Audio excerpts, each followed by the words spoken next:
Hello, One Tribe and Tribe of Light, and welcome to this live Zoom event on money and abundance.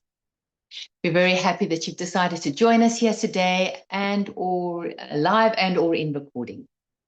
So today's topic is one which is often very fraught and difficult, particularly for people who are on a spiritual path.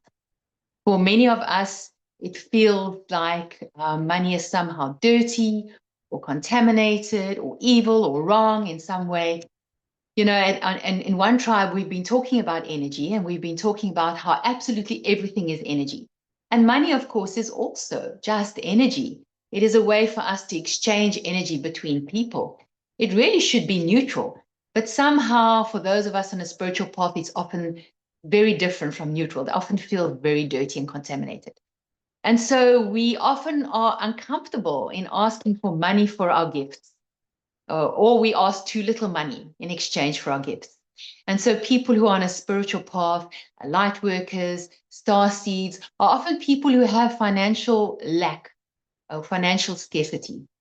So that's what we want to talk about today. And we've got On joining us in just a few moments. And he really is the absolute perfect person to talk about this topic. And I'm going to tell you a little bit of a story now from our lives, which will explain to you why I say he is the perfect person. So many of you will know that I've got a dachshund here. So I'm on the cushion. All right. Many of you will know that I used to be in the corporate world. And so I really believe that I had a great relationship with respect to money. I knew how to earn money. I knew how to save money. I knew how to invest money. And I certainly knew how to spend money, a lot of money. I had my spreadsheets, I watched my money, and the way I earned money was through hard work. I knew if I just put in enough time, enough energy, enough effort, enough hours, if I had my spreadsheets up to date, if I watched my money, if I invested it correctly, I would always have an abundance of money. And so I was sure that I had a great relationship with respect to money. But of course, as many of you know, On and I decided to leave the city life and leave the corporate world. And the agreement then was, whereas previously I had been earning more money, the agreement then was when we moved to the country, when we moved to our new lives, On would be responsible for earning our money. And I remember very well, On and I were working on Table Mountain. I think we just need to mute somebody there. Thanks, On. On and I were walking on Table Mountain, and he was saying, yes, he's going to be responsible for earning the money in future, but I need to understand that he's going to do it in his way and not in my way. And I went like, sure, thinking, well, there is only one way to earn money, right? That's to work really hard, to watch your money, to have the spreadsheets and to invest wisely and all the things I've already spoken about, right? But when we moved to our new lives and we were living here in the country on the mountaintop, I suddenly realized, oh my goodness, maybe I actually have something to learn after all about money. And maybe my relationship to money wasn't that great after all. And I'd like to tell you a little story to illustrate this point. So about 8 years ago or so, On and I were no longer partners, but we were still sharing our home and our land. And he and his girlfriend at the time were going to go on a trip of America. And they were going to be presenting seminars in various different places in America. And they were going to be gone for an entire month. Okay, so of course I took out the spreadsheet and I worked out exactly how much it was going to cost them to spend a month in America. The air ticket and the accommodation and the food and the travel and the spending money. And I came up with a very conservative figure at the time was 250,000 South African Rand, which was around about $15,000, which was completely out of orbit for us. I mean, there was no way. We did not have that kind of money. We just didn't. And then to add to it, just about 2 weeks before they were due to leave, our truck that we had, the engine burnt out. Okay. And so I needed to have a car because, I mean, we live in a very remote place, high up on the mountain. There's no way that I can live up here and not have a car. So we desperately needed to find a car for me. And on top of that, we're off the grid and our solar system, there was a problem and an issue, and we needed to replace the batteries in the solar system, which was also another massive expenditure. So here we were. We had nowhere near what was needed for On and his girlfriend to be in America for a month. And we had these two massive expenditures. And I had all my spreadsheets and I was spending hours on them, shifting things around and trying to figure out how we were going to do it. There was no way. It was just not going to happen. And I said to On, we're screwed. What are we going to do? And he said to me, Lisa, I will manifest it. And I went like, yeah, right.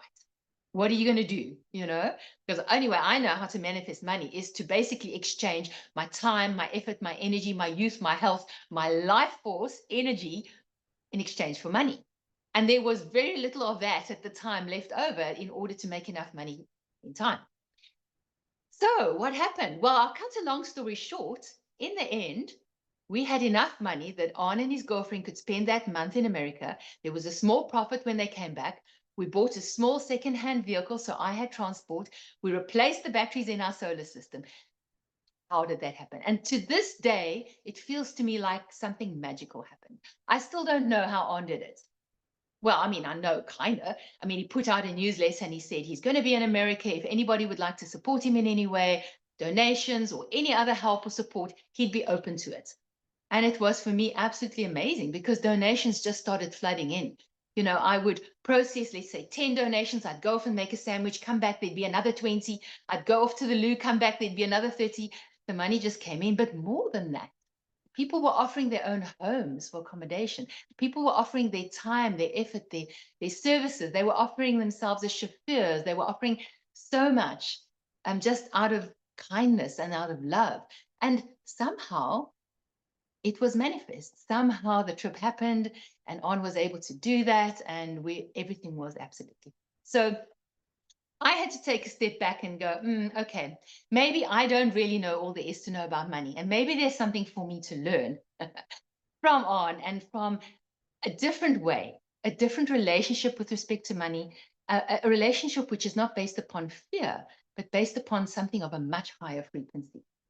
So that's what we're going to talk about today. And I mean, I am still nowhere near to learning this. I have had some amazing experiences as a result of this, but we're all here to learn here tonight. And the perfect person to teach us this is On. So before I invite him on, I just want to say to all of you, you have to realize today On actually spent the day moving, okay? He's moving out of his little cottage where he and Zoe have been staying for the last 2 years and moved his stuff to his new house, which is not yet finishing being built. And in a couple of days' time, he's leaving for 5.5 months on the road. So it's been chaos and there's so much happening, so many moving parts. And yet he's still here tonight to talk to us and to share his wisdom and to share his experience and his knowledge. So On, we are really, really grateful to you for being here. We're really, really grateful that you made the time. And we are looking forward to hearing what you have to share with us tonight. All right, over to you. Oh, wow. Thank you so much, Lisa. That's a beautiful introduction. A little bit of a setup because, yeah, I've got something to share about money. But the thing with money is that we're all always learning. And the reason we're all learning is because what you said in the beginning, money is energy. It's a flow of life force. That's what it is. It's a metaphor for life force, and we are all learning about how to be in that flow. So I've got something to share. I think I've got some perspectives that'll be useful, and I'm very much looking forward to offering a healing meditation a little bit later on. And then we'll see how time goes. I want to share some stuff. I want to offer a healing meditation, and then I will check with my own energy because thank you, Lisa. It's been wow, friends. It's been intense. It's been so crazy. The last month or two, it's just been full speed.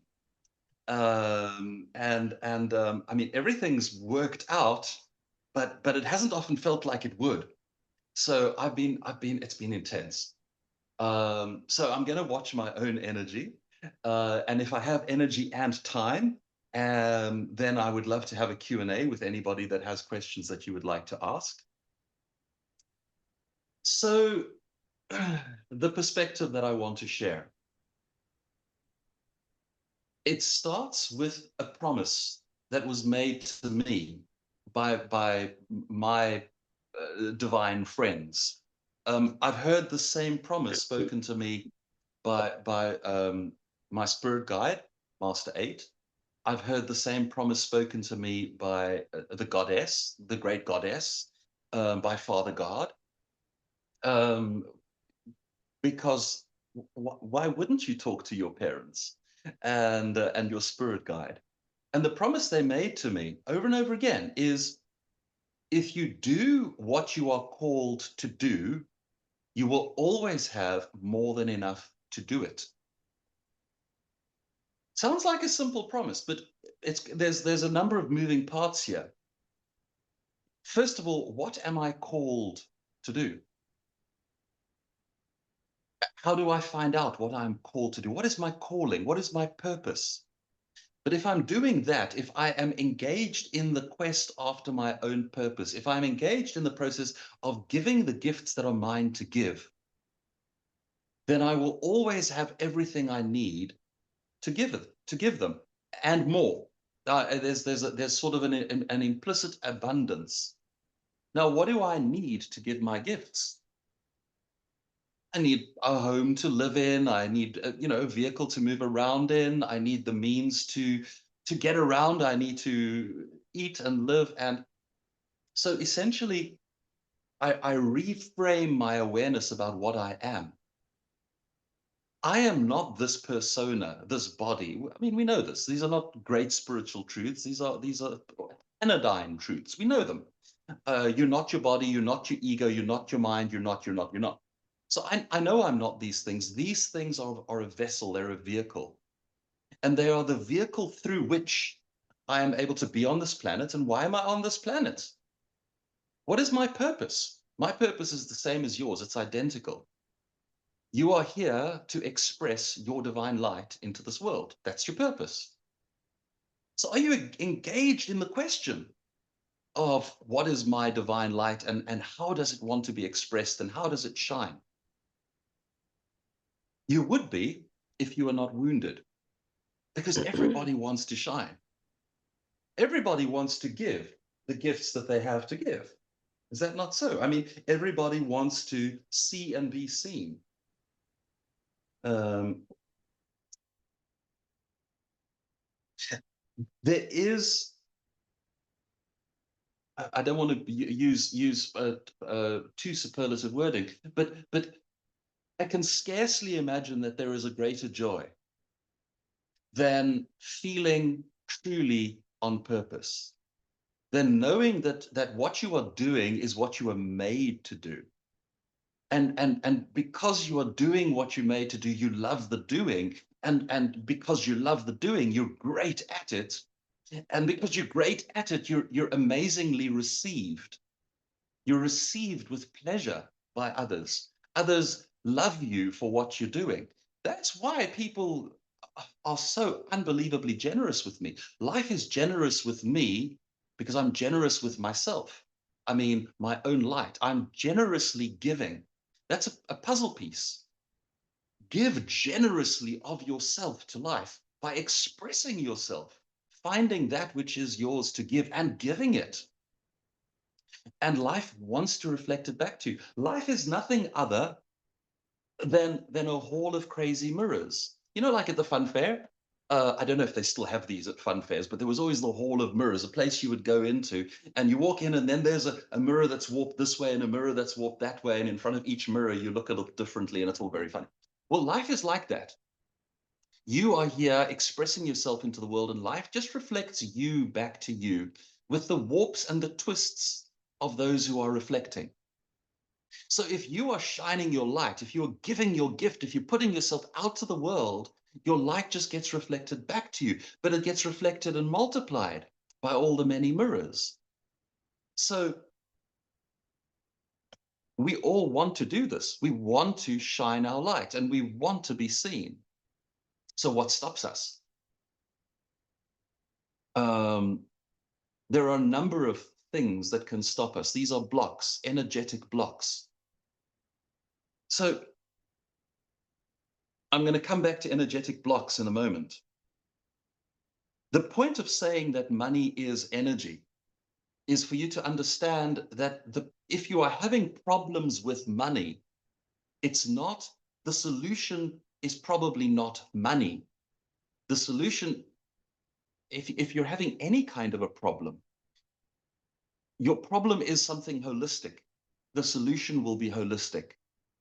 So it will be a belief or attachment or a wounding or your karma or some contract, and it's going to show up in various places in your life.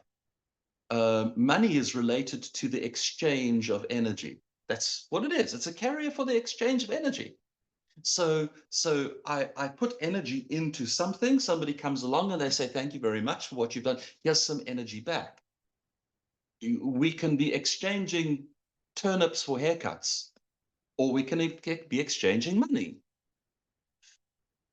So this kind of energy exchange is a sacral chakra issue. The sacral chakra governs the exchange of energy. Whether that exchange is sexual, which is what often people think about the sacral chakra because it's, it relates to sexuality. So it can be a sexual exchange of energy. It can be, friendship, relationship, creative, co-creative, and it relates to money. So if you are blocked for money, you are probably blocked in your sacral chakra. It might be that your sacral chakra is otherwise quite unwounded, but is particularly wounded on money. Well, then what is that that's going on? What's there? It's a belief. What are your beliefs about money? Is money this dirty, evil thing? Understand if you think it is. Do you think rich people are all assholes? Excuse the word, but that's what we often think. Like people with lots of money, we've got judgments about them. We judge those that have it. What are you doing? You are demagnetizing, you're pushing it away by saying anybody that gets lots of money is a bad person. And the process of getting money is bad. So you've got to examine your beliefs and you've got to do the work of the healing. Now, we're going to do a healing meditation, which I hope is going to assist at least somewhat, at least some of you. So the mistake we make, if you ask somebody, are you happy? Ask your friends, your family, are you happy? They'll say, oh yeah, I'm happy. They're lying. They're lying. People are mostly not happy. We believe we have to put on a front of being happy.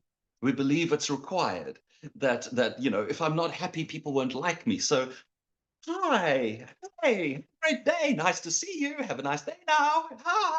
And then as soon as the door closes and nobody's looking, oh, okay, people aren't happy.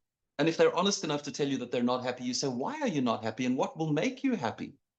Like if I gave you a magic wand and you could wave it and would make you happy, what would that look like? 90% of them tell you money. If I had more, if my stingy boss would just pay me another $5,000 a month, or if I just won the lottery, if I just won a lot of money, then I'd be happy.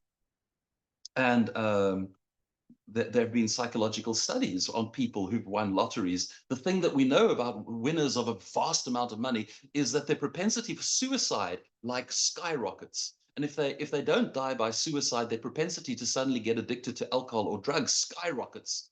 They actually get miserable because the thing that stood in for life purpose, which was chasing money, is now no longer there. They no longer know why they exist because they're not chasing money anymore. So, and if it isn't money that that we think will make us happy, then we want to change our appearance. I'll be happy if I look 10 years younger. I'll be happy if I'm thinner. I'll be happy if I've got more muscles. I'll be happy if I'm a bit taller. I'll be happy if I've got a bit more hair. No, really. We all have these ideas, or perhaps you've got health problems. I'll be happy if my health problems resolve themselves. We're always thinking that these things will make us happy. So whether it's money or any one of these other many things, what I'm here to tell you is those are the deck chairs on the Titanic. Shifting the deck chairs around the Titanic does not save the Titanic from sinking. What we're actually needing to do, we've got it all back to front. Because if you got all those things, you still would be exactly as happy or unhappy as you presently are. Because those things are just things. It's just circumstances. It doesn't change how happy you are. You'll temporarily have a little lift, like it's your birthday and all your friends, yeah, happy birthday, and here's a cake and blow out the candles and woo, we all love you. Oh, this is also very nice. It's also very nice. And then tomorrow I'm just back to being me. So circumstances will give you a lift, but they won't make you happy. What makes you happy? Raising the frequency of your consciousness makes you happy. And paradoxically, raising the frequency of your consciousness also is a process. To say raise your frequency of consciousness is the same thing as saying to engage in the awakening path. It's the same thing as saying to be on the process of enlightenment, ascension, spiritual healing, discovering that you are a creator being, awakening your divine creator power. These are all the same thing. Raising your frequency of consciousness. And when you raise your frequency of consciousness, you move from stuck in the mire of guilt and shame up to, bitterly unhappy, and then angry, and then willing, and then peaceful, and then joyful, and then serene, and then enlightened. This is the process of raising the frequency of your consciousness. That your base experience lifts higher and higher. And as your base experience lifts higher, it's not just your inner world that's changing. You're not just emoting a little bit more efficiently.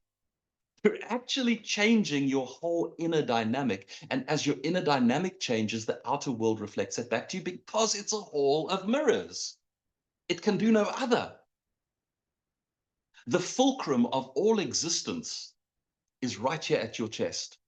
Let me tell you what I mean by that. You know what a fulcrum is? When you have a teeter-totter, a thing that balances, the balance point is the fulcrum. That's where the thing shifts. Now, I'm saying your inner world is as rich, as complex, as whole, as big as the entire universe outside of you. And if you change your inner world, here's the fulcrum right here. As this shifts, the whole universe changes. If you change, the universe changes. But what do? We say, I'm not going to change. I like me as I am, and I'm comfortable with my misery, but the world must change. It's like looking at a mirror and expecting the mirror reflection to smile at you while you just glare. Or you try and paint a picture, a smile on the mirror. Maybe that'll make it better. The world doesn't change until you do. If you change, the world changes with you. If you try and change the world, you go out there and you wrestle with the world. These are the great ego battles. We go out there and we wrestle with the world. We try and make the world a better place. Make it give me more money. And all that happens is we get stuck in these kind of weird feedback loops. Come, Pikachu, come over here. Come over here. He's bothering his sister. We get stuck in these feedback loops where I fight with the world, and then the world fights with me, and things get a little bit better, and then they get a little bit worse, and it's up and down and up and down and up and down. And when you are of deeply unenlightened frequency, when you're deeply unenlightened frequency, then life is like that. It's a drama roller coaster, because you're always trying to move things to make yourself happy, and it doesn't work, and so up and down and up and down and up. And when you are of a more enlightened frequency, you're much more serene. Life is far more calm, and things just flow. So I have an understanding I want to share with you. I call it the cloud of potentiality. And I've spoken about this before. And some of you have heard me talk about it, and some of you haven't. But I think it's such an important one. It bears hearing again. And the story goes like this. It appears to you as if you are this person that starts off as a little baby and slowly grows and has experiences and lives a life and gets a little bit older and becomes an adult and then has adult experiences, and then you live your life, and then you get older, and then you die. That's you. That's the arc of your life. It appears that way. One sequence of events, one moment at a time, after each other, from beginning to end of the lifetime. It appears as if that is what you are. It's not. You are not that. A far better understanding is that you are a whole cloud of possibilities. And that cloud has a beginning point at your birth, and it has an edge, the whole edge of the cloud. You enter over here, you can exit anywhere else. You can exit at the side, you can exit anywhere you get to the edge of what your divine self is willing to create and still be you. That's the edge of the cloud. If you get to the edge, you die. Okay. So down the middle of the cloud is this beam of bright light. That's your highest frequency potential for this lifetime. The very best that you could be choosing. Your divine self's most tail-wagging, joyous expression of self in that life is there in that beam. If you are in the beam, then you are on target. You are on purpose. You are firing on all cylinders. You are giving your gift, and life is reflecting that back to you. A metaphor I like is you walk up to the door and you're about to knock on the door, and the door opens for you. You notice, oh, he has a red apple, and you reach for it and it drops in your hand. It's like that. There's just a level of perfection in the flow because you are perfectly in the flow. So that's the highest potential. You are exactly listening to your divine guidance. You are doing exactly what you're called moment by moment. I dare say not many people are there. If they are there, they're probably not there a lot of the time. Most people are a little bit off center somewhat. And as you get off center, things start to become less glittery, less spectacular.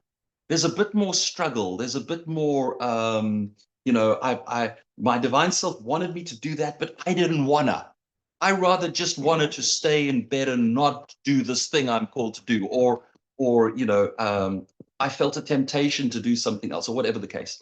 So you're a little bit off center, and as you get off center, so your life has a little bit more turbulence. It's a bit more difficult. It's a bit more challenging. Um, and you're dealing with blocks and shocks and traumas a bit more, which is par for the course for pretty much all lifetimes. Let's remember that very, very highest frequency, that beam of ascension. That's really just how we leave this reality. We didn't come here to live this blissful life. We came here for this. We came here to experience this. So please, no judgments of yourself if you're not perfectly in that beam. We came here for these experiences because this is how we learn wisdom and compassion and insight and understanding. It's how we become kind and gentle and caring. It's how we discover that we are courageous.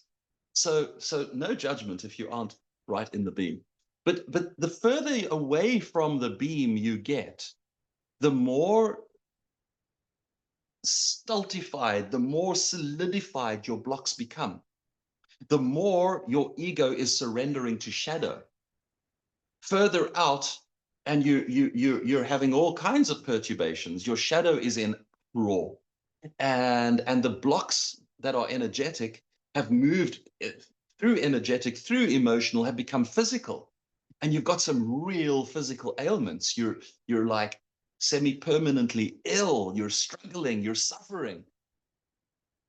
So you keep moving further and you get to a point where it's just the blocks in fact overwhelm you, and there's no movement. It's that your life force is not strong enough to carry you through all of this, and essentially that's the edge of the cloud and you die. So no surprises that money is a part of this. If you are down the middle, if you are in the beam, you aren't even thinking about money. You never have to think about money because you're so in the flow. You are living that promise that was made to me, which, by the way, is true for everybody. You are living your life on purpose. You are giving your gift and you are being abundantly rewarded for it. There's always more than enough. And you're not stuck in some stupid illusion about I'll be happy if I have a sports car and a big house on the hill and if I'm dripping with jewels, or if I, whatever it is that you're telling yourself about money. You're not telling yourself that that will make me happy because you're ecstatic, you're in bliss. So as we move away from the center, there are all kinds of things that go wrong. Emotional problems, relationship problems, life force problems, health problems, money problems. It's all energy. It's all energy. And all of the solutions are holistic solutions. If it's manifesting, if everything else seems fantastic and you're just struggling with money, well, then there is a healing. There is a particular block that you're struggling with. But otherwise, it's probably a part of a holistic thing. Okay, so these are my notes for tonight. Honestly, this is what I jotted down. In the few days running up to this, I had this little piece of paper. Every now and again, I'd have a thought. Oh, that would be good. I should say that to the people, and then I'd put a little word here. Um, so one of the things to be aware of is that when we get wounded on energy, we start to feel, I don't have enough. There's not enough for me. And that's a very common thing that people would say. I don't have enough money, I don't have enough for me. So what I start to do when I have a lack is I start to get kind of stingy. I start to hoard what little bit I've got. And that right there is a problem, because money, the nice word for money is currency, currency. Money needs to flow. When you start to hoard it, when you're blocking the outflow, you cannot but also block the inflow. If imagine a tight fist, and we say that's like somebody's tight-fisted. They're holding on to their money so tightly, they cannot receive. Yeah? So a lackful mindset is self-perpetuating. If I don't have enough for me, then I'm not sharing, I'm not giving, I'm not putting out into the world. Therefore, it cannot be reflected back at me. It can't come back to me. So how can you move your lackful mindset? You start noticing the things that you have enough of, and you start sharing and giving that which you have enough of. And you find your way towards noticing that there is always someone else who's got less, and that you can help a little here and there. And if you really can't help with money, what can you help with? And this opens the door to a little trick with money. If you don't have enough money, give something. Ask yourself the question, how can I help? What do I have to give? And where can I go and give? Maybe you don't have money because you don't have a job. Well, maybe there is someone who can really do with your love, your time, your energy, your focus, your effort. Maybe you can donate your time and energy to someone, to some, when I was a kid, I was 14 years old, and man, I had no money. I grew up, I don't want to like over overstated, but like I was the poorest kid that I knew. You know what I mean? It was like that. And more than anything, I wanted a motorbike because it would be my freedom. It would be my escape from difficult circumstances. It would be my wings. I would be able to fly. And I really wanted a motorbike. And I was determined that when I turned 16, I was going to have a motorbike. But I didn't know how I was going to do this, because you can only, in South Africa, you can only get sort of student or employment at 16. But I wanted a bike at 16. I needed the bike to get the job, and it was a catch-22. And I didn't know what the answer to the question was, but I've been, in one way or another, talking to expanded versions of self since I was 12. So I got coached. I got told, go and volunteer at here in South Africa, it's the SPCA. It's like the dog pound. Go and volunteer there. And I did. And surprise, surprise, it led to a job. And then there was a little bit of money. I mean, it was really peanuts. But I was there every weekend, and I loved doing it. I loved helping. I loved being a part of making the world a better place for dogs. If you don't know by now, I'm a bit of a dog nut. I am. And I love that I could do that. And I kind of, because I loved it, I was always there whenever I could. I would kind of sneak out after school and go there and help. And I kind of became indispensable. And it's, long story short, it led to a job. And then there was some money, and I was saving up. And by the time I was 16, I bought a motorbike. And that was, as I say, it was my freedom. So right there was a kind of a spiritual truth. If I started with I don't have, and then I was looking for the world to fix my I don't have. Friends, when you have an energy of lack, I did a little video about this some time ago. When you have an energy of lack, the world, everyone around you is reflecting back to you. People are psychic to a degree that they themselves don't know. But if you have this feeling, I need, I want, I must have, and I'm desperate, try go and do a job interview with that energy and see what happens. People pick up, and they get a little bit creeped out. Why is this person so desperate? You know, I don't quite trust them because they want it too badly. Is there something dodgy going on with this person? Are they, you know, are they a little bit problematic? Are they a little bit toxic? I don't know. Something creeped me out about that one. No, I'm not going to give them the job. So that's an energy that will absolutely keep you in poverty. Now, if you are giving, you have a different mindset about yourself. You believe differently about yourself, because I have energy, I have life force, I'm giving, I'm helping, and my heart is open, my energy is open.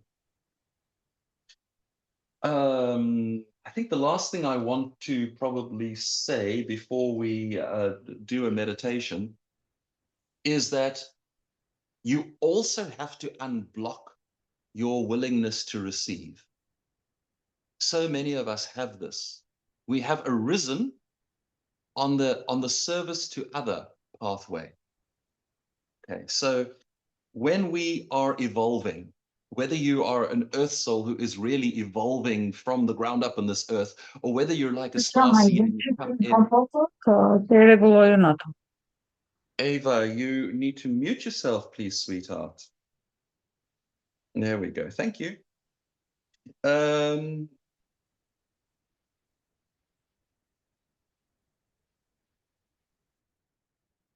we go. Whether you've arisen from the ground up, or whether you've come in from the top and gone through the shattering and all of that stuff, we arrive at the same place. We arrive at third density consciousness, and then we claw our way up from there. And there's really, you've got to decide who you're going to serve. Do you serve yourself, or do you serve the other? It's one of the paths. And most of us have chosen the service to other pathway. And what that is it's an implicit belief. It's kind of a statement in your soul that I exist to serve. And that's okay. It's beautiful. I exist to serve. I exist to give. I exist for the shining of my life, my light. I have, others need. I am here to give. So that's what I'm going to do. I'm going to give. And there's really nothing wrong with that. But if you're going to move from fourth to fifth density, you also must be willing to receive. Otherwise, think about anything that only gives. Imagine a dam, a big dam full of water. And the only thing that ever happens is water flows out. No water ever flows in. That dam gets empty. And what does a person look like when they get empty? You've seen them. You've probably been there. You get to a place where you are tapped out. You are finished. You're exhausted. You've burned yourself down. You've got nothing. You're empty. And there's no source of energy anywhere. Now, maybe if you have a lack of money, maybe it's part of that pattern. Maybe it's because you are unwilling to receive. You have to unclog the inflow of energy, of life force, of money. So how do you do that? So when I started these dogs, Pikachu's crying because he wants to harass Maya, and Maya's growling because she doesn't want to be harassed. If you're hearing that in the background, that's what it is. So we keep them separated. When I had just published the Ascension papers, and I wanted to make the giving of my gifts. I wanted to make that my life. You know, I wanted to offer healing, I wanted to help people, and I wanted to earn money doing it. And I had this kind of a fear, doubt, judgment. Is this okay? Is this really okay? Is it really okay to be charging for spiritual things? And there are a lot of people who will tell you that it isn't. They will tell you, you know, your spiritual gifts are from God. And if you're a good person, you just give them. Because all the good ones just give. They just give. Well, I'm here to tell you that the ones who just give end up depleted. They end up in a hole. They end up with nothing. If you don't receive in exchange for what you give, you're going to run dry. So if you don't want to run dry, you have to be willing to receive for what you give. And you have to value what you're doing. So that's what I did. I put a price on the things I offer. I mean, as you know, there's a lot. You can get the Ascension papers for free. You can watch videos for free. There's a ton of stuff I give away for free because I wanna. But like my time, my energy, I charge for it. And I'm not ashamed to say I value my time and my energy quite highly. So I'm not cheap. I'm not cheap because I shouldn't be, because the gifts that I have to give are valuable, are amazing. If you don't value your gifts like that, how can you expect others to value them? So you have to unclog the receiving path, which for me meant put up a website, put my stuff out there, and say, price tag, PayPal, buy here, pay now, and energy can flow. So what do you have to give? And if you're thinking, well, I don't really have a thing, or, you know, I'm not really so special, or I'm not, I can't. I know about that. I know how that goes. Those are your shadow deceptions because you've gotten wounded. If not in this life, then in past lives. You've gotten wounded on the giving of your gift. You are a magnificent, bright light. You are the light that shines from God. The light that shines from God is shining into your being, is channeling, is the life force that this vessel lives on. and it wants to express, you are magnificent. You are beautiful, you are powerful, you are magnificent. These things are absolutely true. If you don't believe it, then that's where your work lies. And if you don't know it, then it starts small, baby steps. What do I have? What can I give? What help can I offer? Do a little something. You do that little something, you start, oh, I'm quite good at that. And people like it when I do that. And I can do it a bit more and a bit more. And oh, okay, it's now, I've now crafted a gifting. And now I can put that out there and I can say, if you want this gifting, it costs so much for my time per hour, whatever it is, to buy this thing that I've made or whatever it is. You absolutely have a thing that you can give. And if you've practiced at it, if you've spent time at it, if you're good at it, you absolutely have the right to expect people to pay you for it. And so the flow begins. And we all do. You know, Lisa was sharing how previously she worked in the corporate environment, and what did she say? She sold her youth, her life force, her energy, her passion, her creativity for filthy lucre, for money. Well, look at her now. Look at how amazing Lisa's doing now. Now Lisa is singing her heart song. She's offering deep body wisdom, and she's amazing at it. And leading energy working and coming with ONEtribe and being a teacher. She's shining her light. So I'm not saying it's a one-step thing. I'm not saying, you know, we can do a little healing and you will go from I haven't got a thing to suddenly having a thing that will make you lots of money. But if you aren't on the path, then you're never going to get there. So it's about engaging the path. It's about asking that question, what is mine to give? And how can I give it? And then stepping up and giving it. There's also something absolutely crucial to all of this, and it's the yes response. Now, Lisa told you a little bit about what's going on in my life right now. Moving out, building a house, traveling the world, doing events. Um, all of this came as a result of a sequence of yes responses.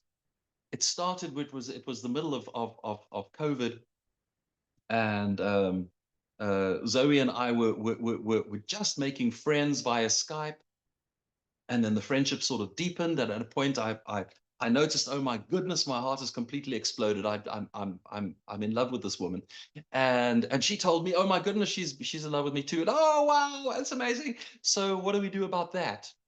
Well, I spoke to Goddess, and Goddess said, on the tools of creation. If you give me the tools of creation, I will give you everything you need. I'll do air tickets, we'll get Zoe here, you'll have a new home, everything will work perfectly. And so, yes, I said yes. And since then, there's been a sequence of yeses. I just keep saying yes. I keep showing up. I keep doing the things I'm called to do, which means I keep having everything I need to do it. Okay, so unblock your yes response. If you're like, what is my purpose? What is my passion? Where is my yes? And you just don't know. Then one little bit of advice I have for you is invest in a pendulum. Okay. Go to a place where they sell crystals or, you know, spiritual paraphernalia, a place where you would buy tarot cards or that sort of thing. Go to a place like that and ask them where their pendulums are. It's a plural of pendulums, penduli. No, I don't know. But go hang a pendulum from your hand and just feel it. Let it hang. And then say, all right, in your mind, don't have to say it out loud, I want to talk to my guidance. Guidance, please give me a yes. And then just watch the pendulum. It will swing, or it will make a circle, or it'll do something. And then you go, okay, that's a yes. Guidance, please give me a no. And it'll do something else. And then just feel that pendulum. And do you like it? Is it pretty? Does it make you happy? Buy it. Take it home. Give it a name, if you like. Love your pendulum, because it really is a beautiful means of getting answers that otherwise you seem blocked to get. And then you start talking to your guidance. This is how I started at age 15. I didn't have a pendulum. I balanced a little, if you've read the Ascension Papers, I balanced a little pebble on my hand, and then I would speak to 8. I didn't know his name was 8. And I'd say, "Do you love me?" And it fell that way. I'm like, well, I hope it's a yes. Okay. Well, what would a no look like? It falls that way. Oh, okay. We have a yes, we have a no. I can have a conversation. You don't have to have a pendulum. For years and years and years now, I have conversations in my own mind, but a pendulum helps. And at least you have a mechanism and you can ask the questions. And why this is useful is because in order to get an answer from a pendulum, you have to first find the question yourself. It makes you do the work, and your guidance wants you to do the work. They don't want you to not know the answers. They just want you to do the work to figure it out. And then you can ask, do I have a purpose, a gift, something magnificent that I can give to this world? Oh, that's my yes. I do. Okay. What is it? Pendulum can't tell you what it is. So I have to guess. Okay. Does it have to do with working at a corporate environment, earning money? No. Oh, it's not that. Thank goodness. But you can engage the process and you have a tool. Okay. So when in doubt, get a pendulum. As I say, I can talk to 8. I can have open conversations with him. But every now and again, he'll say, let's get the pendulum. Let's do this one with the pendulum, because that means I have to do the work. Okay, so let's have a look. What's the time? Wow, I've been talking for an hour. How about that? So next, friends, I would like to guide you on a healing meditation. On my clock, it's 8 minutes to the hour. So please go and have a body break. Go and get your body into a relaxed state, so that on the hour we will begin the guided meditation, the healing meditation. I don't know how long it will take. Perhaps half an hour, perhaps 45 minutes, and then we'll close out with an opportunity for question and answer. So I will talk to you again in 8 minutes' time.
All right, so it's on the hour on my clock. Let's quickly have a look if everybody's ready. So, friends, you can make yourself comfortable. You can be sitting, you can be lying down. I'm going to lead you in meditation. So, the only real advice I have to give you is that you preferably don't have your limbs crossed. Uh, if you if you do like to sit with your legs crossed, if that's how you do like to sit, that's good because then your spine is straight. If you're lying down, also make sure your spine is straight. It's nice. None of these are golden rules. You don't have to do what I'm saying, but it is nice if your palms are open because that's the energy of I'm here to receive. It's good if your chest is open because we want the heart to be open, and we're going to be doing some deep breathing. Okay. So hopefully everybody is ready. Then we're going to slowly begin. I like to begin all of my meditations with a feeling meditation. There's a whole bunch of wonderful things that we do on the way in. So if you'd like to close your eyes, you begin by feeling the palms of your hands. Now, if the palms of your hands are up and they're open, they're not touching anything. And yet they're feeling. So what starts to happen is I start to tune into you, to the collective, to the field, to what is here. And I start to feel what at least some or many of you are feeling. And we tune in together. And hopefully you're starting to feel something interesting, like a little tingle in the palms of your hands and your fingertips. And this is an opportunity for you to remind your mind that when we do a feeling meditation, there is nothing really for it to do, nothing to analyze, certainly nothing to decide, nothing to think about, nothing to process. If your mind is doing anything at all, it's just noticing what you're feeling. And then you come back to feeling. Keep coming back to feeling. And when your mind interjects with a thought, just come back to feeling.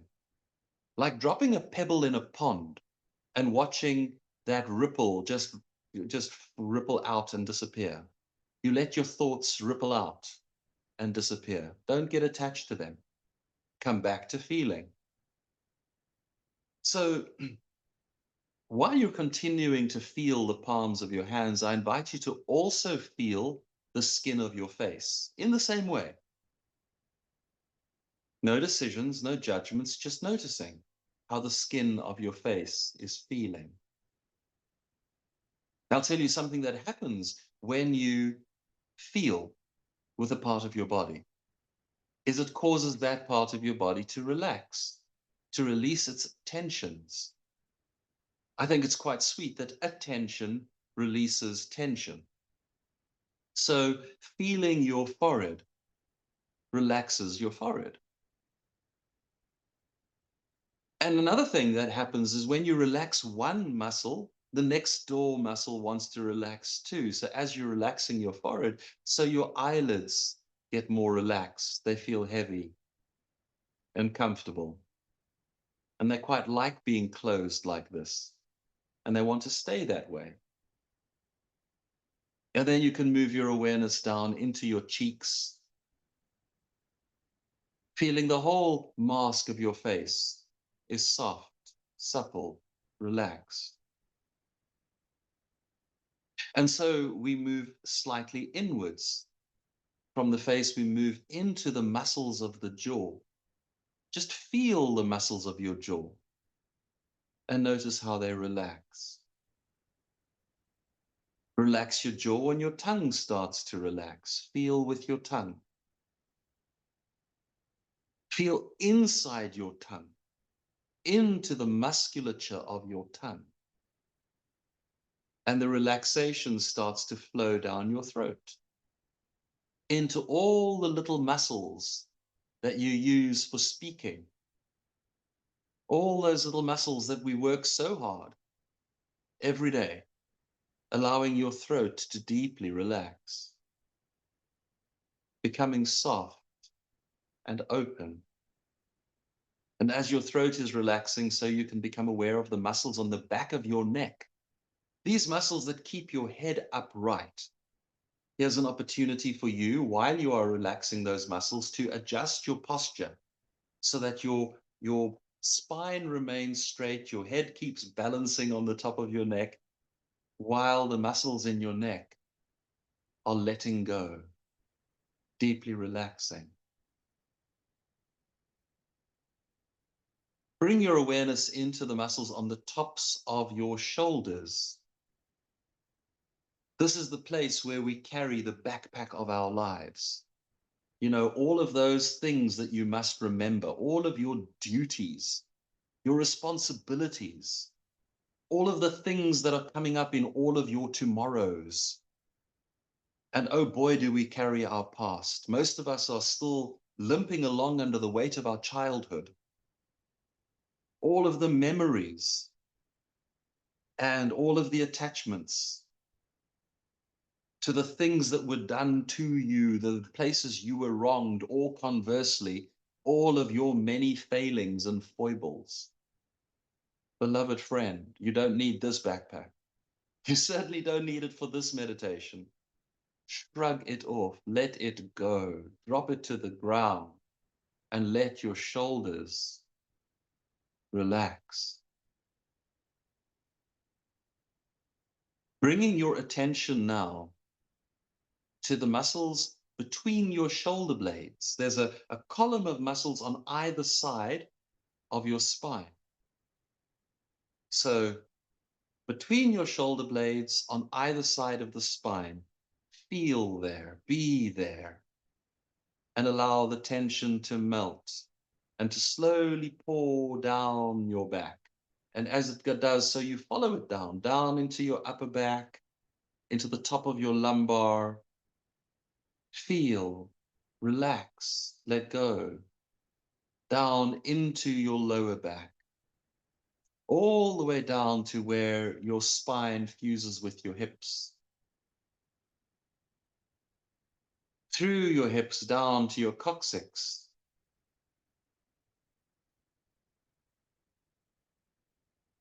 Deeply relax your buttocks. And as you do, you can begin to feel into and imagine your base chakra at the bottom of your spine, opening downwards like a flower, like a rosebud, or perhaps more classically, a lotus blossom, a flower with many concentric layers of petals. And those petals are moving into a state of opening and relaxing and opening some more. Your base chakra is open or closed to the degree that you feel safe. If you are completely safe, completely secure, then your base chakra relaxes and opens easily. If you feel unsafe, if you are shocked and traumatized, then your base chakra will close and it will lock itself shut. Ready to bring, all your energy is brought into your body like a snail that's pulled into its shell. So feel with your base chakra. Feel with your sense of safety and security. Speak to your base chakra. I am safe now. I am here where I'm meant to be now. All of that stuff is behind me. It's behind me because it's not in front of me. I don't need to tense for all of that stuff happening because it's over. And it's okay for me to be right here, right now. And I can relax so deeply that my base chakra can open. And like a snail extending out of the shell, you can extend energy through your base chakra. And you grow a long, thick, strong tail, which reaches down into the earth beneath you. And you can imagine that you are very close to the earth, close to the soil, and your tail is pushing into the rich, dark soil beneath you, warm and moist and welcoming. And you can push your tail right the way down to bedrock, rooting, connecting. Beloved one, this world, this planet, this goddess Gaia adores you. She loves you for who you are, and you are here to do the work. You are here to shine your light, to give your gift. You're here to express yourself. And when you do that, you help her because you help to free other people around you. Her great work is supporting this great work. We are in co-creation with her. She sees you, she knows you, she loves you. She wants to support you. Root into her. As you root into her, you can release to her everything that no longer serves you. All the old energy, the stuff that's been overworked, it's already toxic in your system. All of the blocked energy patterns, as you can release them, they can be released down your energy system, down the Shushumna, which is the pathway of the Kundalini. It releases energy down to your base chakra, and there you release it to her. And she takes it from you with love and gratitude. She repurposes your old poisonous energy. She repurposes it, she composts it and gives it elsewhere where it is needed. For her, it is a gift. And we open the base chakra so that we might release, that we don't get toxified on the things we let go of. And today we are going to be releasing. And when we open the base chakra, we also open the crown. These two are each other's opposite half. It's almost as if they are the same one chakra, top and bottom. So on the top of your head, like a crown made of golden light, there is a vortex opening. It opens and it makes a funnel on the top of your head, and it receives sacred cosmic energies from the stars, the sun, the galaxy, the cosmos. And it receives those energies into your crown chakra. And the crown chakra transmutes those energies, makes them available specifically for your energy body. And it moves down through each of the chakras, cleansing, healing, relaxing, releasing, carrying away that which is old, that which no longer serves, bringing updates and codes so that you are moving in harmony with all of creation as we move through the time gates. And all of this energy is moving down the Shushumna, down into eventually your base chakra, where it is released to the earth. And so you are a conduit, top to bottom, of energy that moves through your energy body cleanly.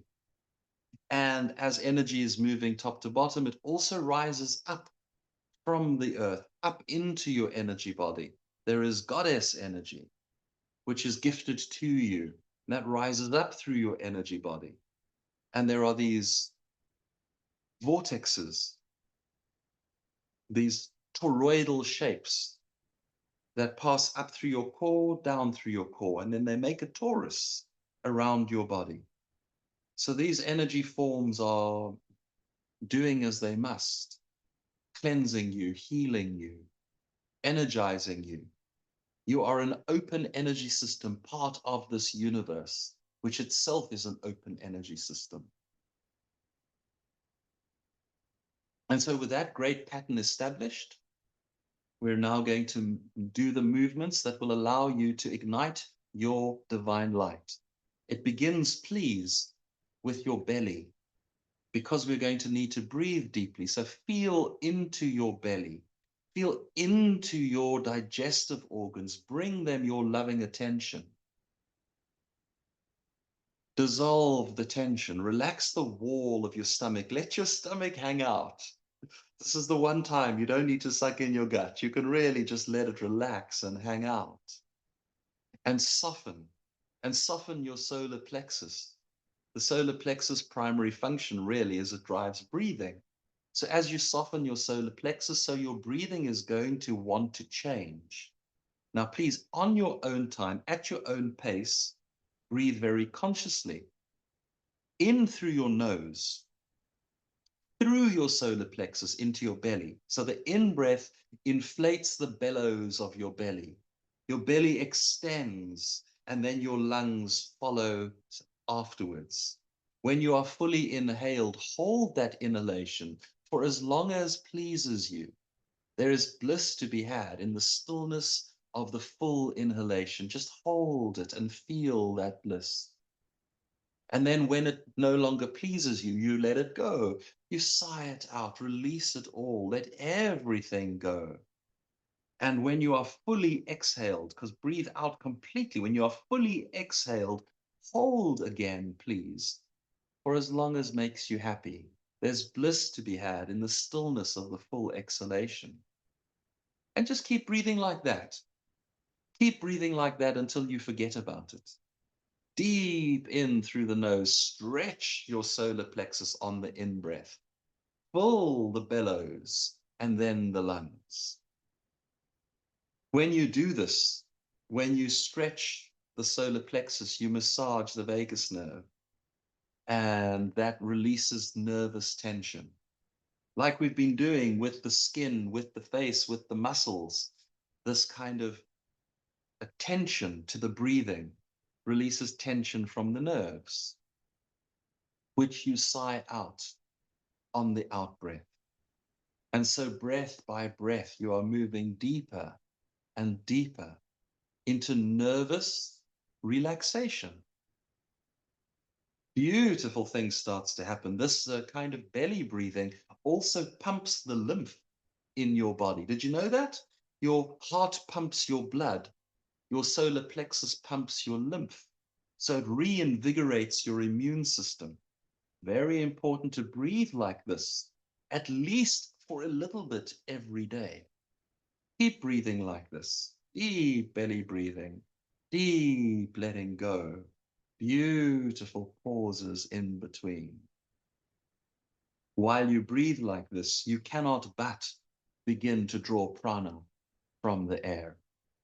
You will notice the prana, you will feel it here in your nose, in your sinuses, the back of your throat. You will feel it. This quality of the air changes. It becomes sacred and beautiful. It becomes cool and fresh. I like to say it's like you're breathing in a pristine white mist from an icy cold mountain waterfall. Do you feel it? Feel it. It's there. It's in your nose. And when you start to feel it, your body starts to yearn for it. Your body hungers for this. This prana, it's life force, it's energy. And you can have it with every breath. It's given to you. It's as free as the air. And your body wants it. It needs it. So begin to draw the prana on your breath pipe. Draw the prana into your body. Gift that prana right now to your heart. You can take the prana anywhere in your body. If there's, pain or suffering or stuckness or blockness, you can breathe the prana there. But today we're taking it to the heart. Breathe the cool, fresh, healing energy into your heart. When you breathe prana into your heart, beautiful things happen. Your heart moves into the rest, relax, rejuvenate phase. Your heart is an electromagnetic field emitter. It broadcasts frequencies. And when your heart is receiving prana, it starts to transmit. And every cell in your body seeks to resonate with the heart. Every cell in your body will move into rest and rejuvenate and heal. So keep breathing the prana into your heart. Prana, of course, is an energetic component, and breathing prana into your heart brings you into the awareness of your energetic heart. We call this, of course, the heart chakra. The heart chakra has 3 chambers. So while you are breathing prana into your heart, I invite you to become aware of the outermost heart chakra. It sits at the surface of your chest that opens outwards to the world. And it is the place of energetic processing, of feelings, of emotions. Be with your emotions. Be with the feelings that are here. Whatever arises is right. No decisions, no judgments, nothing to do, nothing to process, nothing to analyze. Just feel. Feel what is here. Beloved, what are you carrying? Just feel it. Feel it and notice it. And as you feel and notice, you might feel movements. There might be tears, there might be joy, there might be all manner of things that are just here. And they just move through your body because you are here paying attention to your beautiful heart that processes all of these emotions. Sometimes we are here to do healing, and sometimes we will go into the emotions and we will bring them up and we will dig through them and analyze them. And we're not doing that today. Today, you're just noticing. Whatever you are feeling is right. Some of you will say, but I'm not feeling anything. You are. You are feeling the numbness. And if you are numb, it's because you are overwhelmed. You have felt too much. It has been more than you could cope with. And it became necessary for your survival that you pack it away and stop feeling. Some of you will be feeling blockage, a big stone in my heart, and it's hard and it's heavy. Well, you are feeling, and that is good. Feel whatever is here, and then slowly move your awareness inwards, behind the sternum, inside your chest, more or less where your physical heart is. The middle chamber of the heart. I call it the truth bell. This is where feeling is really knowing. Feel with your truth bell, allow it to soften. This is a resonating structure. It knows truth when it hears it, whether that truth arises from within or from without. So I'm going to speak some truth to you, and I'd like you to be with the feeling. Listen to the words, but feel. Feel how it feels when I tell you that you, beloved, you are not this person, you are not this human being. You are presently experiencing yourself with and through and as this human being. This human being is a very complicated arrangement. There's energy in patterns, within patterns, within patterns, within patterns. There's this physical body, which is a complex of energy in patterns. There's an emotional body, a mental body, an energy body, a light body. There are patterns within patterns within patterns. And all of these patterns are a little fragile. You know that your body can get wounded, it can be damaged. You know that your body will eventually die because it is fragile. And because you can get hurt, you can feel pain. And because you can remember pain, you can feel fear. And because you can decide that you don't want more of that pain, you can get stuck in your fear and you can begin to suffer. And then you can reject the fear and the pain and the suffering, and then you can have blockages. And then your blockages can get so stuck that you're going to get illness. And then The illness can become so serious that it can kill you. These are all experiences that you can have because you are participating in this fragile system. But, beloved one, you are not these patterns. You are the light that shines from God. You are eternal, immortal. You are divine.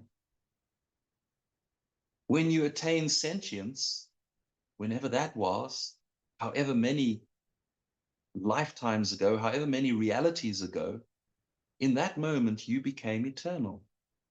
You will never be destroyed. You will rise up the frequencies by hook or by crook. If you're going along with the flow, it will be joyful. If you're resisting the flow, it will be painful, but you will rise up the frequencies and you will come to know your divine, godlike nature. There is nowhere else to go. You will stay in the system until you arise to your own enlightened, godlike nature. Then you will leave on your own time when you're ready. So here is the truth. You cannot be hurt. You cannot be destroyed. You cannot be damaged. It's an experience, and you're attached to the experience, as you should be. If you didn't get attached to the experience, you couldn't have it. It's part of being a human. You get attached. I am this person. I'm this body. This is my life. These are my things. This is what's important to me. This is what I do. This is what I know. This is what I've learned. This is my family. These are my people, my neighborhood, my house, mine. It's all okay. It's all okay. But these are the attachments. You're attached to things that are transient. And that's why the pain, that's why the suffering, and it's okay. It's okay. Everything will move, everything will change, everything will pass. You're okay. You are where you're meant to be, doing what you're meant to be doing. You're engaged in your path. You're doing beautifully. I just remind you that the blocks and the wounds and the suffering are transient. When you are done with them, they will be metabolized and you will be left with bright jewels of the soul, with wonderful wisdoms and insights and learnings and gifts that you might carry forward into future creations. The pain will be gone. The suffering will be over. So it's temporary, but you are not. You are the light that shines from God.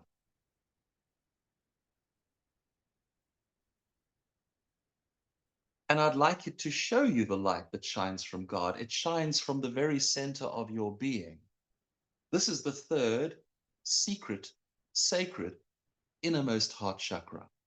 In the center of your being, you are connected to the center of all being. You are connected to Source God.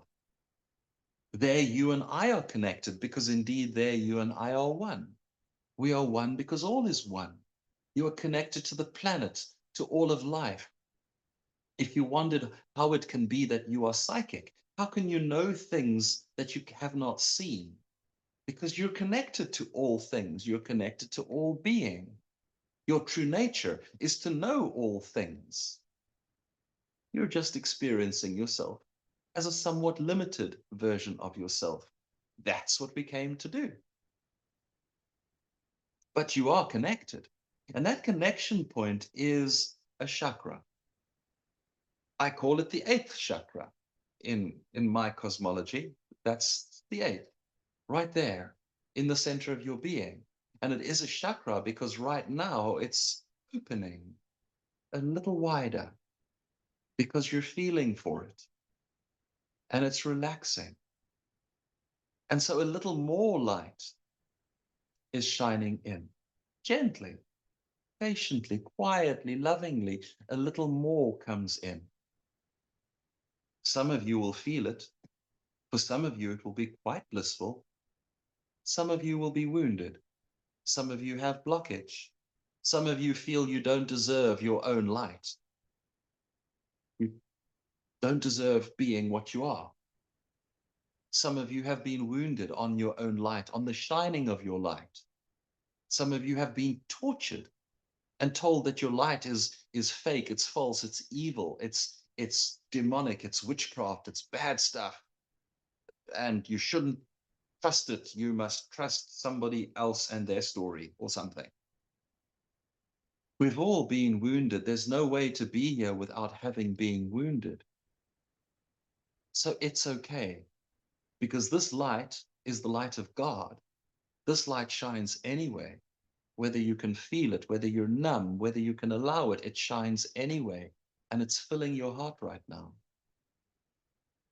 It's reminding you, this, beloved, this is who you are. It's what you are. You are the light that shines from God.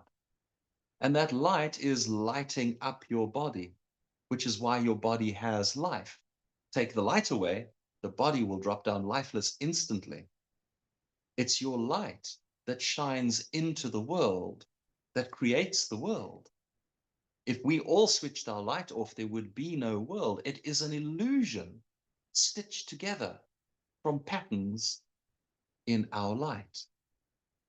We are co-creating it instant by instant because we are here, because we are shining. So allow the light to fill your heart and to also spill out through your opening outer heart chakra. And it shines out into the world. And your light is shining. It's what you came here to do.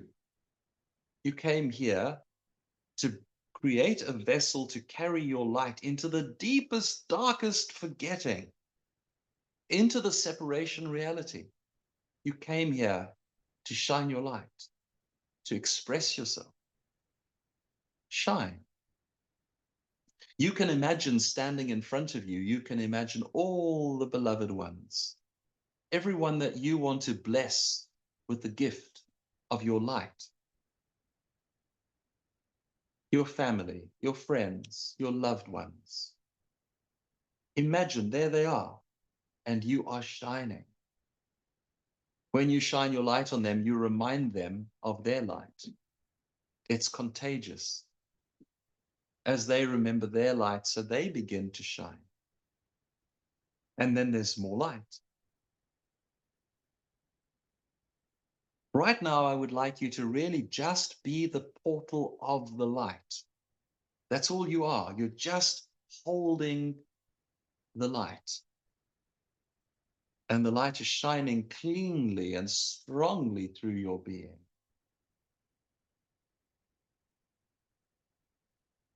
And then this person that you're pretending to be, put this person right here in front of the light. So I put on here in the light. I shine the light on. You shine the light on your person. From this perspective now, it's like you are a little bit re-identifying yourself. You're realizing that you are your higher self, your divine self. And you are looking on this person that you have created, that you have crafted to be your vessel, this human being. And you are shining light onto them. In fact, you're shining light right into them. The light shines right through them. Because you are here loving them unconditionally. Look at this person. Look with love. Look with acceptance. Notice the beauty of this person. The perfection of their imperfection. They're exactly perfect. Perfect for this journey, for this life. Perfect to put all the struggles that you wanted to figure out onto the table so that you could be here, that you could engage this magnificent journey. And there are words that this person needs to hear from you. Take a moment. What are those words? What are those truths?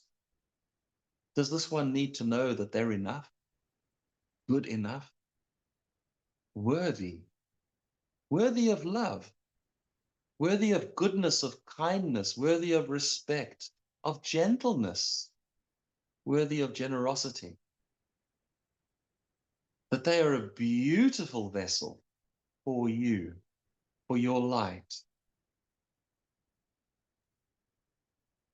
that they have been crafted to carry your light into this world, and that they can participate in the great giving of your gifts, and that they are loved and held and guided and protected. And they will always have everything they need in abundance if they are doing what they are called to do. There's more than enough, more than enough.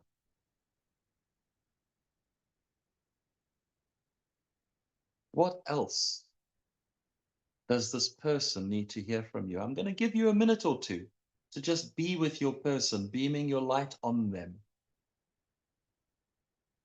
and see what it is that you want to tell them.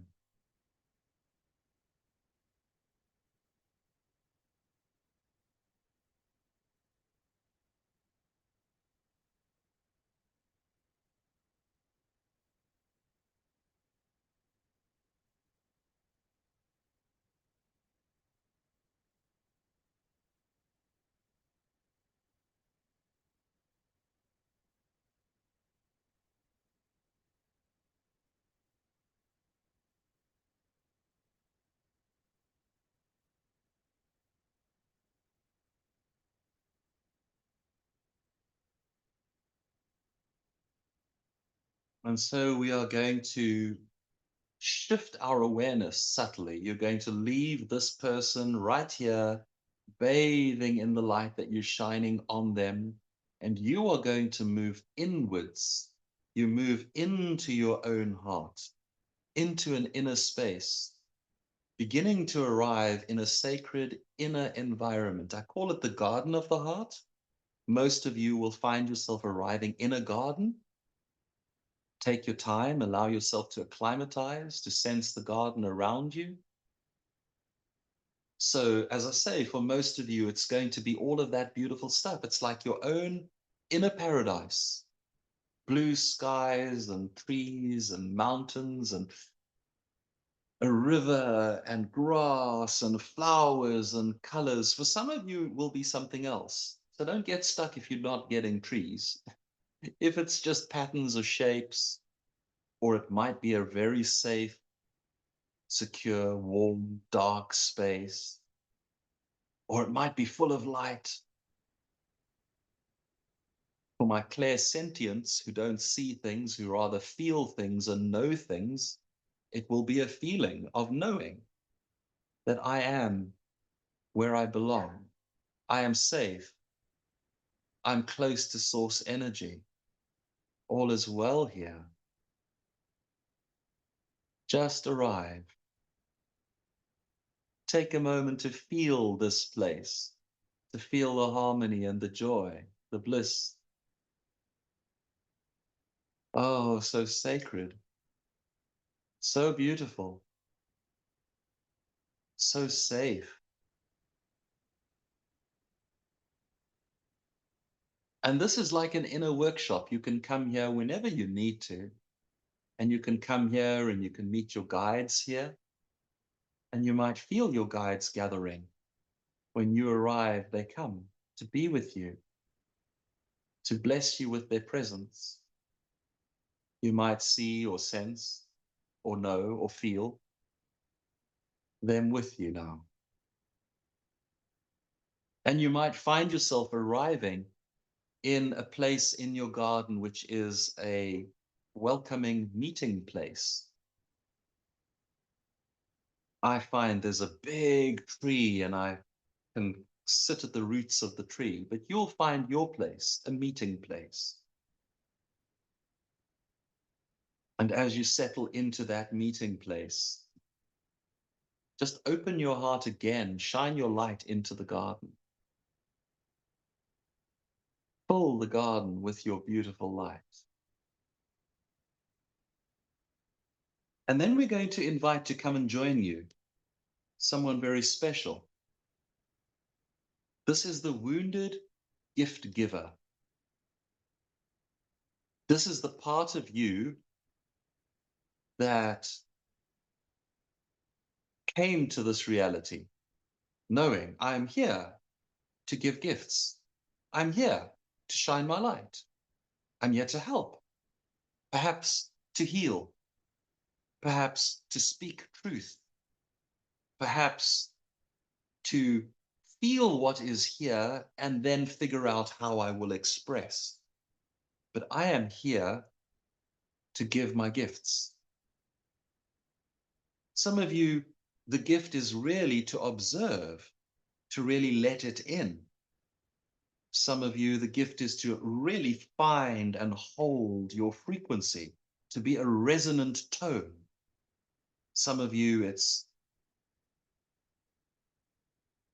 to be a consciousness construct holder, a pattern holder. For most of us, it's a complicated mix of many things. But whatever it is, the gift giver came to this world to give, to participate. And then the gift giver got wounded. There are many different ways that you might have gotten wounded. One I see over and over again with my clients is a pattern where this world has seen you. It sees your light. And there are those who are attempting to cling to inauthentic power. You know what they look like. The religions of the world, the churches of the world, the nobility, so-called, who have power over people because the people believe that they must serve the nobility, the princes and the lords of this world. And you came and you spoke truth. You told the people around you, you said, but do you not know that you are the creator of your reality? Do you not know that you have the power to shape your reality? Do you not know that you are a spark of God? You don't need to go to that man in his dress in the church to hear the words of God. You can find the words of God in your heart. Do you not know you can heal yourself? Do you not know you are the light that shines from God? You spoke these truths and you offered these healings and you helped. And of course, you were burned at the stake or tortured, thrown in a dungeon, abused, whipped, treated terribly, tortured so that you would silence these words. Dark magics were done upon you so that you would never speak again,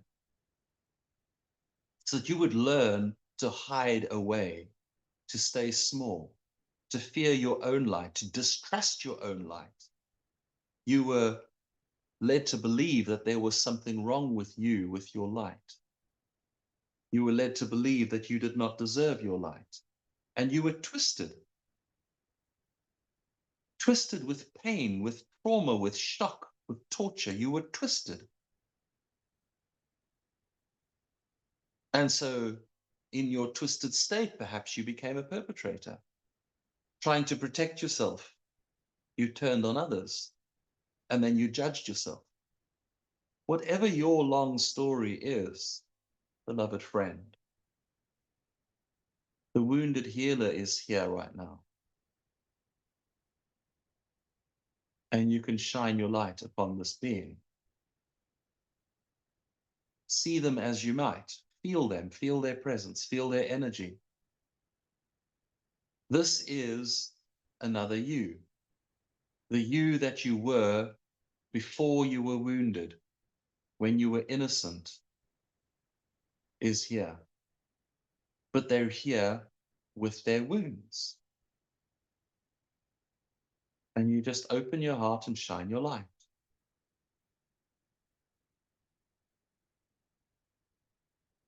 Ask of this one to tell you or show you whatever needs to be seen or understood. so that it might come home to you, become one with you again. Keep your heart open, keep your light shining. Invite this one. Come, beloved, come home to me. Come up the beam of light that shines from my chest. Come up the beam of light that I am holding for you. Come home to the light. Bring home with you your gifts, your beauty, your brightness, your innocence, and the light will wash away the wounds, will wash away the pain, the shock, the trauma, the twisted beliefs, the lies, the programming gets washed away. And the gift giver comes home.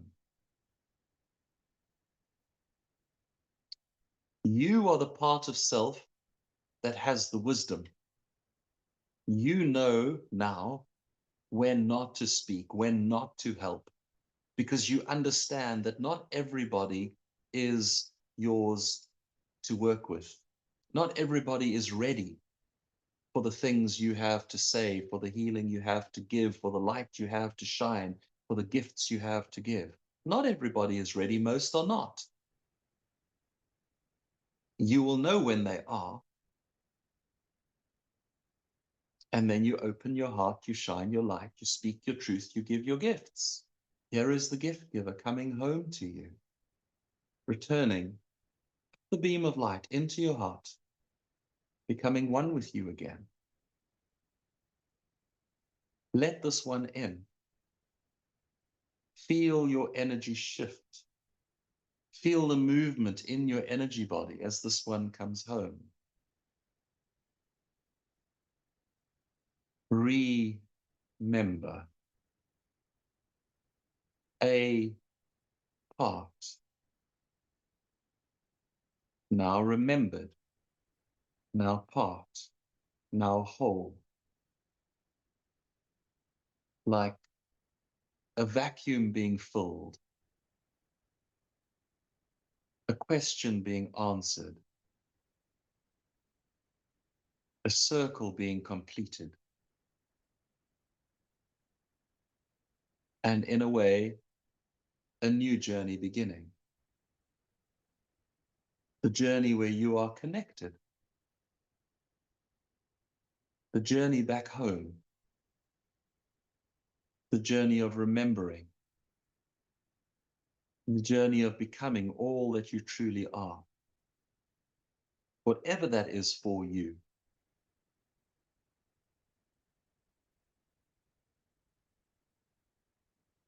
The journey where fear and shame and guilt and pain are distant memories. Just something I once experienced because it taught me such important lessons. Your feet are on that path now.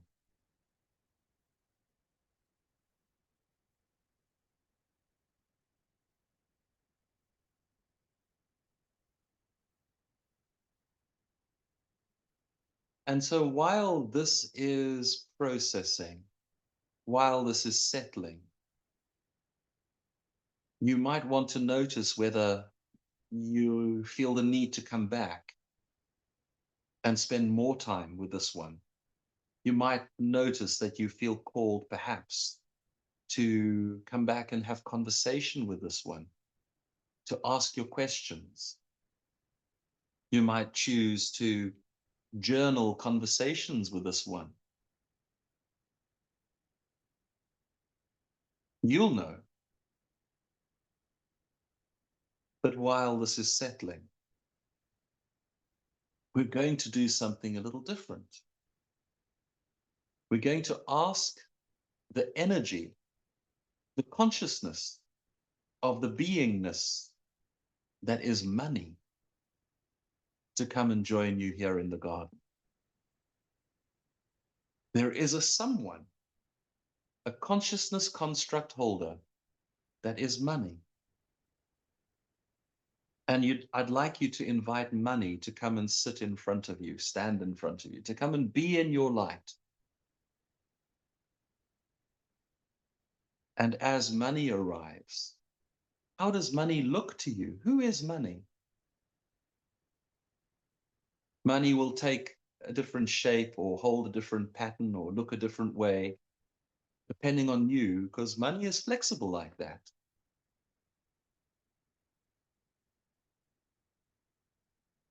Let money fully arrive. Just shine your light. And I'm not going to tell you what to do, but I'm going to tell you what I am doing, and you can choose to do the same or not, as feels right to you, as is resonant with your truth belt. So firstly, money, thank you for your presence. I'm really rather fond of you. I like you very much. I like having you in my life. You're a very good journey mate. You make my life very much simpler, because it would be very difficult for me to do the things that I'm doing without you. If I had to swap my gifts for things that could be bartered, everything would move a lot slower. So thank you. Thank you for your presence. And while I'm inviting you into my presence, I want to ask your forgiveness, please. Collectively, we, Earth humanity, at this nexus of space and time, we have belabored you horribly, because we've made you out of debt. So we've constructed debt and then made you out of debt, which is not your nature. Your nature is abundance. Your nature is positivity, not negativity. So that's difficult. It's difficult. And I feel like that's painful for you, that we've inverted you. So I sincerely, from the depth of my being, I apologize that we've done that to you. I shine my light and I offer my love, that might alleviate some of this inversion. It won't be forever. You will be returned to positivity. It's busy happening.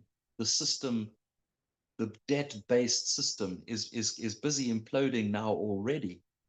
The nations of the world are scrambling to shore up reserves, gold and Bitcoin and who knows what else, to back you with something that isn't debt, fiat.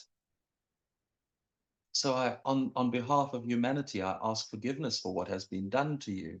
And in my personal capacity, please forgive me for judging you. Because humans belabored you with debt, I judged you. I said, you are bad, you're wrong, you're just debt, you're just negative. And I judged you and pushed you away. Please forgive me. It was my ignorance. I know you like to flow. I have blocked you. I have grabbed onto you and held tight and tried to cling. And so I have stopped the current. And I have felt the consequences in my life of that.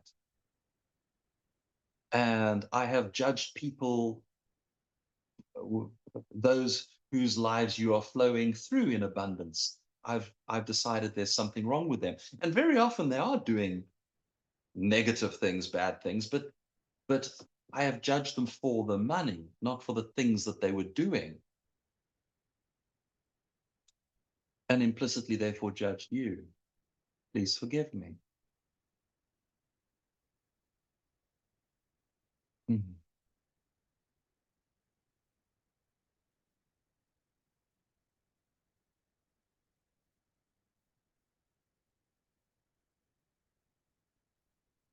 So I choose to welcome you through my life. I don't say into, because I'm not going to cling on to you. That's silly.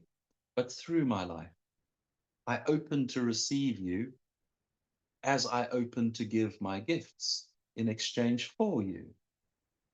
I welcome you. You're a very happy friend.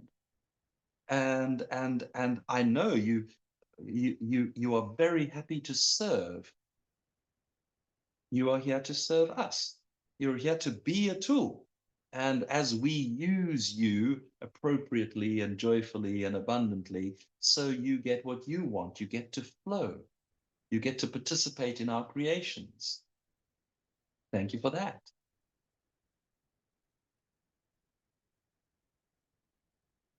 I bless you. I shine my light on you. And I'm just going to hold a space for everybody else that's here, for whatever else they want to say to you, for how they might want to speak their apologies, their forgiveness, for how they might want to bless you. I'm just going to hold space for a minute or two for everyone to communicate.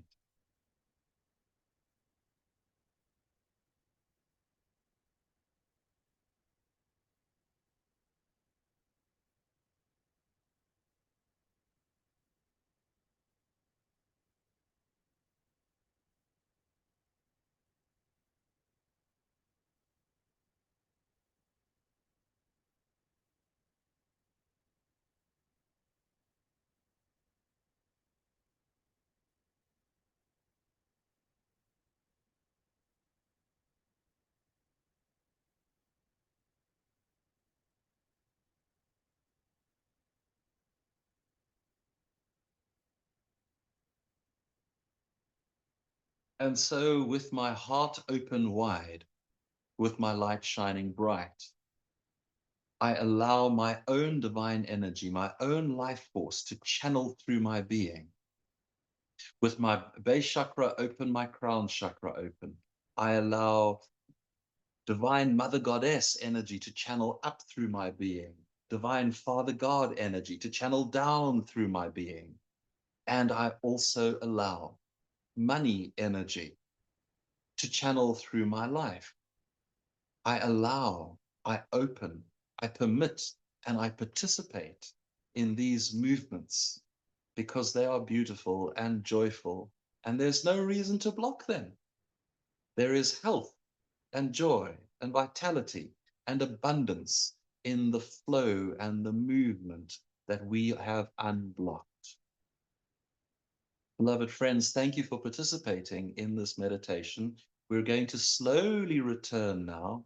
We're going to bless money and say thank you, and money can be here in our lives. The inner gift giver is here, is connected, is returning to our lives. We slowly move from the garden back to the place where you were just holding the light, shining the light upon this person that you're pretending to be for this lifetime. Shine that light again on the body, on the ego vessel, on the mind, on the emotional body. Shine the light. And as you shine that light, you also allow this person to move up the beam of light to reintegrate with you. As this person is moving into your heart, so you are moving into the person's heart. You are arriving inside this body, inside this human vessel. Back home again. And as you allow the light to fill the body, from the chest, fill the body, fill up into the neck, down into the belly, into the head, down into the legs, pouring down your arms into your hands, fill your body with your own divine light. As the body fills with light, so you're beginning to return home, your energy and vitality are coming back. Make small movements with your hands and feet. Wriggle your fingers and toes. Bring the energy back into the body. Have a stretch. Coming back home again. Open your eyes. Welcome back. Yes, yes, yes. Yummy. Back home again. Okay, let's have a look. How are we doing for time? Whoa! bang on the nose. It's time. All right, so folks, I guess if you have questions, write them down. We will make an opportunity to answer questions. We will sometime soon. I guess we will have another Tribe of Light follow up, and we'll be able to talk about money and abundance and many other things, which I don't know what they are right now. But as I say, right now we are exactly out of time. So, from my heart to yours, thank you so much for being here. Thank you for being a part of this journey. Thank you for bringing your energy. Thank you for participating. I've loved feeling with you. I've loved sharing this time with you. And I truly do. I love you with a heart of oneness. Until we see each other again, until we have the pleasure of each other's company, goodbye.